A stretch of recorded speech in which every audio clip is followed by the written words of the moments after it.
ನಮಸ್ಕಾರ. ನಾನು ಇವತ್ತಿನ ವಿಡಿಯೋದಲ್ಲಿ ಈ ಹೆಲ್ತಿ ವೇಟನ್ನು ಹೇಗೆ ಮೇಂಟೈನ್ ಮಾಡೋದು ಅನ್ನೋದ್ರ ಬಗ್ಗೆ ನಿಮಗೆಲ್ಲರಿಗೂ ತಿಳಿಸ್ಕೊಡ್ತಾ ಇದ್ದೀನಿ. ಈ ಹೆಲ್ತಿ ವೇಟನ್ನು ಮೇಂಟೈನ್ ಮಾಡಬೇಕಂತ ಅಂದರೆ ನೀವು ಈ ಮೈಂಡ್ಫುಲ್ ಈಟಿಂಗ್ ಮತ್ತು ಪೋರ್ಷನ್ ಕಂಟ್ರೋಲನ್ನು ಸರಿಯಾಗಿ ಫಾಲೋ ಮಾಡಬೇಕಾಗತ್ತೆ. ಓಕೆ, ಸೊ ಈ ಮೈಂಡ್ಫುಲ್ ಈಟಿಂಗ್ ಮತ್ತು ಪೋರ್ಷನ್ ಕಂಟ್ರೋಲನ್ನು ಹೇಗೆ ಮಾಡೋದು ಮತ್ತು ಅದಕ್ಕೆ ಯಾವ ಟಿಪ್ಸ್ಗಳನ್ನ ಫಾಲೋ ಮಾಡಬೇಕು ಅನ್ನೋದ್ರ ಬಗ್ಗೆ ನಾನು ಇವತ್ತು ಈ ವಿಡಿಯೋದಲ್ಲಿ ನಿಮಗೆ ಡೀಟೈಲ್ ಆಗಿ ತಿಳಿಸ್ಕೊಡ್ತಾ ಇದ್ದೀನಿ. ಸೊ ಈ ಎಲ್ಲ ಟಿಪ್ಸ್ಗಳನ್ನು ನೀವು ಫಾಲೋ ಮಾಡ್ಕೊಳ್ತಾ ಬಂದರೆ ನೀವು ನಿಮ್ಮ ವೇಟನ್ನು ಸರಿಯಾಗಿ ಮೇಂಟೈನ್ ಮಾಡ್ಬೋದು. ಓಕೆ, ಸೊ ಹಾಗಾದರೆ ಸ್ಟಾರ್ಟ್ ಮಾಡೋಣ. ಸೊ ಫಸ್ಟ್ ಇಂಪಾರ್ಟೆಂಟ್ ಟಿಪ್ ಏನು ಅಂತ ಅಂದರೆ use smaller plates. Okay, so ನೀವು ಸ್ಮಾಲರ್ ಪ್ಲೇಟ್ಸ್ಗಳನ್ನ ಯೂಸ್ ಮಾಡಬೇಕು. ಈ ಬಿಗ್ ಪ್ಲೇಟ್ಸ್ಗಳ ಬದಲಿಗೆ ಚಿಕ್ಕ ತಟ್ಟೆಗಳನ್ನ ಯೂಸ್ ಮಾಡೋದ್ರಿಂದ ದೊಡ್ಡ ಪ್ಲೇಟ್ಗಳ ಬದಲಿಗೆ ನೀವು ನಿಮ್ಮ ಪೋರ್ಷನ್ ಕಂಟ್ರೋಲ್ ಮಾಡ್ಬೋದು. ಇದರಿಂದ ನೀವು ಅಗತ್ಯಕ್ಕಿಂತ ಜಾಸ್ತಿ ಆಹಾರವನ್ನು ಸೇವನೆ ಮಾಡೋದಿಲ್ಲ. ಸೊ ಈ ರಿಸರ್ಚ್ಗಳೆಲ್ಲ ಏನು ಹೇಳುತ್ತೆ ಅಂತ ಅಂದರೆ, ಕೆಲವೊಂದು ಸ್ಟಡೀಸ್ ಏನು ಹೇಳುತ್ತೆ ಅಂತ ಅಂದರೆ, ನಾವು ಯಾವಾಗ ನಮ್ಮ ಆಹಾರವನ್ನು ಸ್ಮಾಲರ್ ಪ್ಲೇಟ್ಸಲ್ಲಿ ಸರ್ವ್ ಮಾಡ್ಕೊಳ್ತೀವೋ ಆಗ ನಮ್ಮ ಬ್ರೈನ್ ಅದಕ್ಕೆ ಸ್ಟಿಕ್ ಆಗುತ್ತೆ. ಓಕೆ, ಸೊ ಯಾವಾಗ ನಾವು ಆಹಾರವನ್ನು ತುಂಬ ದೊಡ್ಡ ಪ್ಲೇಟಲ್ಲಿ ಆಹಾರವನ್ನು ಸರ್ವ್ ಮಾಡಿಕೊಂಡಾಗ ನಮ್ಮ ಬ್ರೈನ್ ಏನು ತಗೊಳುತ್ತೆ ಅಂದರೆ, ನಾವು ಆಹಾರ ತುಂಬ ಕಡಿಮೆ ಸೇವನೆ ಮಾಡ್ತಾ ಇದ್ದೀವಿ ಅಂತ ತಗೊಳುತ್ತೆ. ಸೊ ಆದ್ದರಿಂದ ನೀವು ಸ್ಮಾಲ್ ಪ್ಲೇಟಲ್ಲಿ ನೀವು ಆಹಾರ ಸೇವನೆ ಮಾಡೋದ್ರಿಂದ ನೀವು ಸ್ಯಾಟಿಸ್ಫ್ಯಾಕ್ಷನ್ ಕೂಡ ತಂದುಕೊಳ್ಬೋದು. ಓಕೆ, ಸೊ ಆದ್ದರಿಂದ ಆದಷ್ಟು ತುಂಬ ದೊಡ್ಡ ಪ್ಲೇಟ್ಗಳಲ್ಲಿ ಆಹಾರ ಸೇವನೆ ಮಾಡೋದ್ರ ಬದಲು ಚಿಕ್ಕ ಪ್ಲೇಟ್ಗಳನ್ನು ಯೂಸ್ ಮಾಡೋದಕ್ಕೆ ಸ್ಟಾರ್ಟ್ ಮಾಡಿ. Okay, so second important tip ಏನಂತ ಅಂದರೆ pay attention to your serving size. Okay, ಇದು ತುಂಬ ಇಂಪಾರ್ಟೆಂಟ್. ಯಾಕಂತ ಅಂದರೆ ನೀವು ಸರ್ವಿಂಗ್ ಸೈಜಸ್ಗಳ ಬಗ್ಗೆ, different food groups serving size ಬಗ್ಗೆ ನೀವು ತಿಳ್ಕೊಂಡಿರ್ಬೇಕಾಗತ್ತೆ. ನಾನು ಎಷ್ಟು ಪ್ರೋಟೀನ್ ತೊಗೋಬೇಕು, ಎಷ್ಟು ತರಕಾರಿ ನಾನು ಸೇವನೆ ಮಾಡಬೇಕು ಮತ್ತು ಎಷ್ಟು ಸೀರಿಯಲ್ಸ್ನ ನಾನು ಸೇವನೆ ಮಾಡಬೇಕು ಅನ್ನೋದ್ರ ಬಗ್ಗೆ ಸ್ವಲ್ಪ ನಾಲೆಡ್ಜ್ ನೀವು ಇಟ್ಕೊಂಡಿರ್ಬೇಕಾಗತ್ತೆ. ಸೊ ಆ ಸರ್ವಿಂಗ್ ಸೈಜ್ಗೆ ನೀವು ಸ್ಟಿಕ್ ಆಗಬೇಕಾಗತ್ತೆ. ಓಕೆ, ಸೊ ಈ ರೀತಿ ನೀವು ಸರ್ವಿಂಗ್ ಸೈಜ್ನ ಸರಿಯಾಗಿ ಫಾಲೋ ಮಾಡ್ಕೊಳ್ತಾ ಬಂದರೆ ನೀವು ಹೆಲ್ತಿ ವೇಟ್ನ ಡೆಫಿನೆಟ್ಲಿ ಫಾಲೋ ಮಾಡ್ಬೋದು. ಓಕೆ, ಸೊ ನೀವು ನ್ಯೂಟ್ರಿಷನ್ ಲೇಬಲ್ಸ್ನ ಸರಿಯಾಗಿ ನೋಡೋದ್ರಿಂದ ಇದು ಕೂಡ ನಿಮಗೆ ಹೆಲ್ಪ್ ಮಾಡುತ್ತೆ ಸರಿಯಾದ ಸರ್ವಿಂಗ್ ಸೈಜಸ್ನ ಫಾಲೋ ಮಾಡೋದಕ್ಕೆ.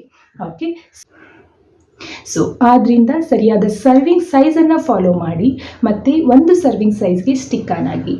Okay, so next important tip practice mindful eating. Okay, so ನೀವು ಆಹಾರ ಸೇವನೆ ಮಾಡಬೇಕಾದ್ರೆ ಟಿ ವಿ ನೋಡ್ತಾ, ಇಲ್ಲಾಂದರೆ ಮೊಬೈಲ್ ನೋಡ್ತಾ, ಇಲ್ಲಾಂದರೆ ಬೇರೆಯವ್ರ ಜೊತೆ ಮಾತಾಡ್ತಾ ಆಹಾರ ಸೇವನೆ ಮಾಡೋದ್ರಿಂದ ಅದು ಮೈಂಡ್ಫುಲ್ ಈಟಿಂಗ್ ಆಗೋದಿಲ್ಲ. ನೀವು ಆಹಾರ ಸೇವನೆ ಮಾಡಬೇಕಾದ್ರೆ ನಿಮ್ಮ ಫುಲ್ ಫೋಕಸ್ ಆಹಾರದ ಮೇಲೆ ಇರಬೇಕು. ಓಕೆ, ಸೊ ಆಹಾರವನ್ನು ಸರಿಯಾಗಿ ಅಗಿದು ಆಹಾರವನ್ನು ಸೇವನೆ ಮಾಡಬೇಕು. ಸೊ ಅದರ ಟೇಸ್ಟ್ ಹೇಗಿದೆ, ಅದರ ಟೆಕ್ಸ್ಚರ್ ಏನು, ಅದರ ಫ್ಲೇವರ್ ಏನು ಅನ್ನೋದನ್ನ ನೀವು ಫೀಲ್ ಮಾಡ್ಕೊಬೇಕು. ಓಕೆ, ಫೀಲ್ ಮಾಡಿ ಆಹಾರವನ್ನು ಸೇವನೆ ಮಾಡೋದ್ರಿಂದ ಅದು ಮೈಂಡ್ಫುಲ್ ಈಟಿಂಗ್ ಅನ್ಸ್ಕೊಳ್ಳುತ್ತೆ. ಓಕೆ, ಸೊ ಆದ್ದರಿಂದ ನೀವು ನೆಕ್ಸ್ಟ್ ಟೈಮ್ ಆಹಾರ ಸೇವನೆ ಮಾಡಬೇಕಾದ್ರೆ ಈ ಟಿ ವಿ ನೋಡ್ತಾ, ಮೊಬೈಲ್ ನೋಡ್ತಾ, ಬೇರೆಯವ್ರ ಜೊತೆ ಚರ್ಚೆ ಮಾಡ್ತಾ ಆಹಾರವನ್ನು ಸೇವನೆ ಮಾಡಬೇಡಿ.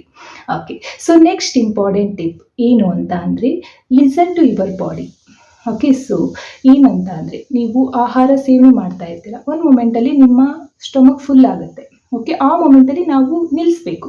ಸೊ ಎಗೇನ್ ನಾವು ಆಹಾರ ಚೆನ್ನಾಗಿದೆ ಮತ್ತೊಂದು ರೀಸನಿಂದ ಜಾಸ್ತಿ ಆಹಾರ ಸೇವನೆ ಮಾಡಬಾರ್ದು, ಓವರ್ ಈಟಿಂಗ್ ಮಾಡಬಾರ್ದು. ಇದರಿಂದ ಏನಾಗುತ್ತೆ, ವೆಯ್ಟ್ ಗೇನ್ ಆಗುತ್ತೆ.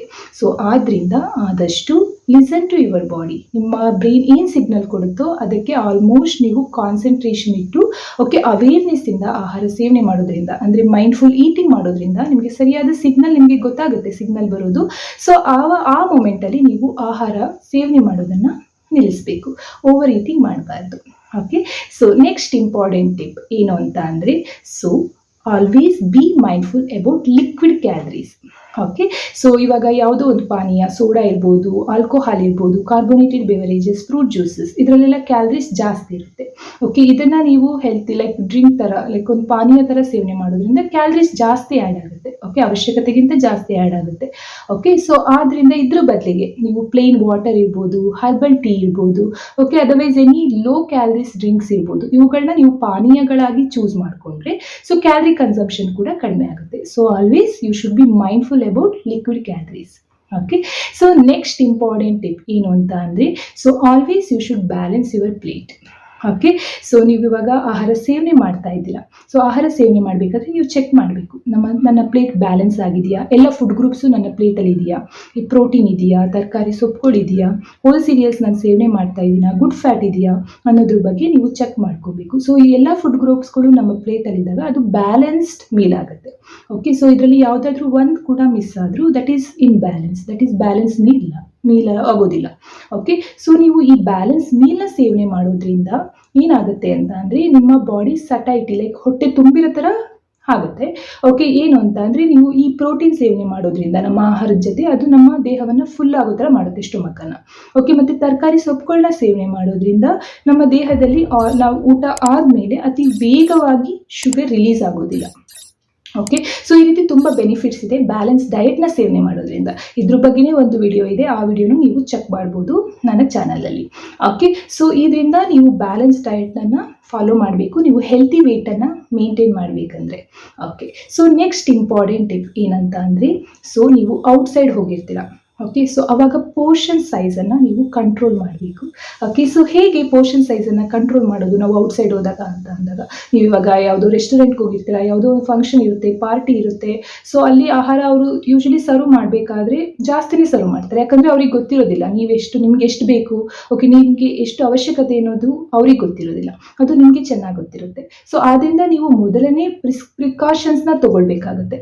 ಓಕೆ, ಸೊ ಅವರು ಸರ್ವ್ ಮಾಡೋದಕ್ಕಿಂತ ಮುಂಚೆ ನೀವು ಅವ್ರಿಗೆ ಇನ್ಸ್ಟ್ರಕ್ಟ್ ಮಾಡ್ಬೋದಾಗುತ್ತೆ, ಸೊ ಕಡಿಮೆ ಸರ್ವ್ ಮಾಡೋದಕ್ಕೆ. ಅದರ್ವೈಸ್ ನೀವು ನಿಮ್ಮ ಫ್ರೆಂಡ್ಸ್ ಅಥವಾ ರಿಲೇಟಿವ್ಸ್ ಜೊತೆ ಆಹಾರವನ್ನು ಶೇರ್ ಮಾಡ್ಕೊಳ್ಬೋದಾಗತ್ತೆ.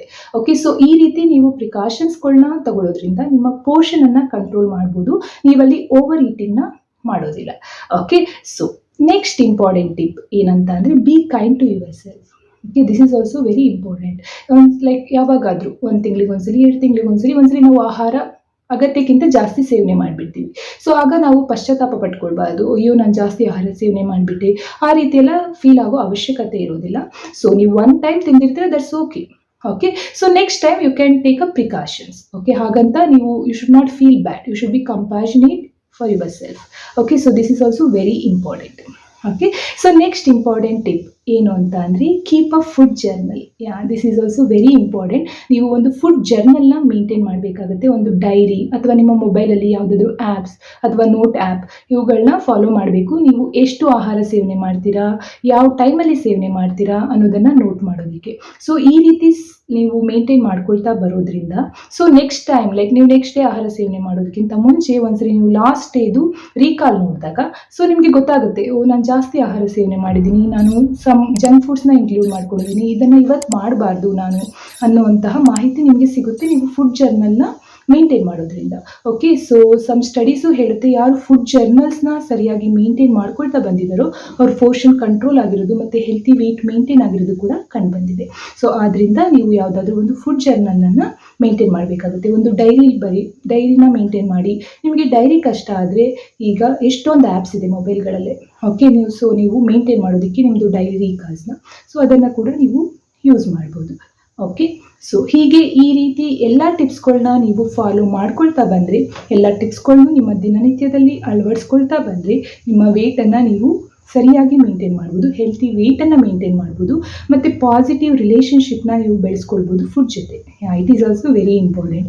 ಸೊ ನಾನು ಹೇಳಿರುವಂತಹ ಮಾಹಿತಿ ನಿಮಗೆ ಇಷ್ಟ ಆಗಿದೆ ಅಂದ್ಕೊಳ್ತೀನಿ. ನೀವು ಈ ಎಲ್ಲ ಟಿಪ್ಸ್ಗಳನ್ನ ಫಾಲೋ ಮಾಡ್ತೀರಾ ಅಂತ ಅಂದ್ಕೊಳ್ತಾ ನಾನು ಇವತ್ತು ಈ ವಿಡಿಯೋನ ಮುಗಿಸ್ತಾ ಇದ್ದೀನಿ.